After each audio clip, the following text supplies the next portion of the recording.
Hi friends, రాగి పిండి మజ్జిగతో నేను ఒక జావలాగా తయారు చేసి చూపిస్తాను. ఇది చాలా ఎనర్జీని ఇస్తుంది, చాలా టేస్టీగా ఉంటుంది.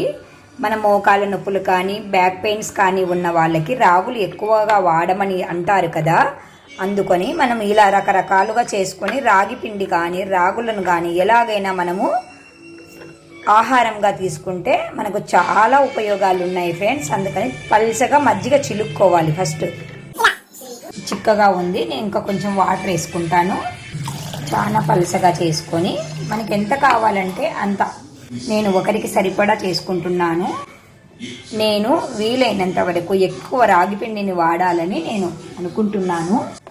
పిండిని మజ్జిగలోనే ఉండలు లేకుండా మనము బాగా కలుపుకోవాలి. మీకు ఎంత కావాలంటే అంత లూజుగా కావాలన్నా కలుపుకోవచ్చు, చిక్కగా కావాలన్నా కలుపుకోవచ్చు. జావా అంటే లూజుగా ఉంటేనే బాగుంటుంది, కాబట్టి మీరు కూడా లూజుగానే తయారు చేసుకోండి. ఇట్లా విస్కర్ తీసుకొని ఉండలు లేకుండా బాగా కలుపుకోవాలి.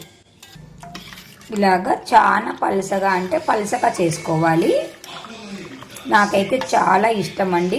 జొన్న పిండితో కానీ రాగి పిండితో కానీ ఇలా చేసుకుంటూ ఉంటాను. జొన్నలు మంచివే, రాగులు మంచివే, సజ్జ పిండితో కూడా చేసుకోవచ్చు. మనకి ఏ పిండి నచ్చితే ఆ పిండితో చేసుకోవచ్చు. దీన్ని ఇప్పుడు మనము ఉడికించుకోవాలి. ఇందులోనే తగినంత ఉప్పు వేసుకోవాలి, తగినంత మీ కారానికి తగినట్లుగా కారం వేసుకోవాలి. ఇది చూడడానికి ఎర్రగా ఉంటుంది కానీ కారం తక్కువ ఉంటుంది ఫ్రెండ్స్. 3 మ్యాంగోస్ కారం వాడతాను నేను, కాబట్టి ఎర్రగా ఉంటుంది కానీ కారం తక్కువ ఉంటుంది. మందపాటి గిన్నె పెట్టుకొని స్టవ్ వెలిగించుకొని 1 స్పూన్ ఆయిల్ వేసుకోవాలి. ఆవాలు, మినప్పప్పు, జీలకర్ర బాగా చిటపటలాడాక మనం ముందుగా కలిపి పెట్టుకున్న ఈ మిశ్రమాన్ని ఇందులో వేసేయాలి. చాలా బాగుంటుంది ఫ్రెండ్స్, నాకైతే బాగా నచ్చింది.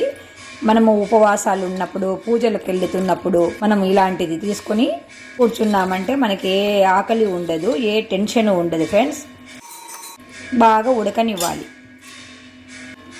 ఒక 300 ml మజ్జిగకైతే పాయసం అలా తింటాం చూడండి, అలాంటి స్పూన్తో 1 స్పూన్ పడుతుంది పిండి. జొన్న పిండి అయినా రాగి పిండి అయినా సజ్జ పిండి అయినా ఏ పిండితో అయినా ఇలా చేసుకోవచ్చు ఫ్రెండ్స్. తప్పకుండా మీరు కూడా ట్రై చేయండి. మీకు ఎలా వస్తుందో కామెంట్ రూపంలో మాకు తెలియచేస్తూ ఉండండి ఫ్రెండ్స్. అడుగంటకుండా చూసుకోవాలి, ఎందుకంటే అడుగంటితే టేస్ట్ బాగోవు. ఏ ఐటమ్ అయినా కూడా అడుగంటకుండా చూసుకోండి. మరీ ఎక్కువ మనము మరిగించి ఎక్కువ డ్రై అయ్యేంత వరకు ఉండకుండా మనకు కావాల్సినంత మోతాదులోకి రాగానే స్టవ్ ఆపేయాలి. చూడండి, కొంచెం చిక్కగా అయింది. ఇలాగా ఇంకొక 2 minutes అలా పెట్టుకొని తీసేసుకోవచ్చు. ముందున్నంత పలసగా లేదు చూడండి. ఇప్పుడు మనము సన్నగా తరిగిన కొత్తిమీర వేసుకుంటున్నాను. నేను టేస్ట్ కోసము అని వేసుకున్నాను, మీకు ఇష్టమైతే వేసుకోవచ్చు, లేదంటే లేదు. స్టవ్ ఆపేసేసి ఇంకా సర్వ్ చేసుకోవడమే ఫ్రెండ్స్. విటమిన్స్ ఉన్న ఆహారం కదా ఫ్రెండ్స్, ఇది తప్పకుండా మీరు ట్రై చేస్తారని నేను ఆశిస్తున్నాను ఫ్రెండ్స్. రాగి జావా లేదా రాగి సూప్ ఏ పేరుతోనైనా పిలుచుకోవచ్చు.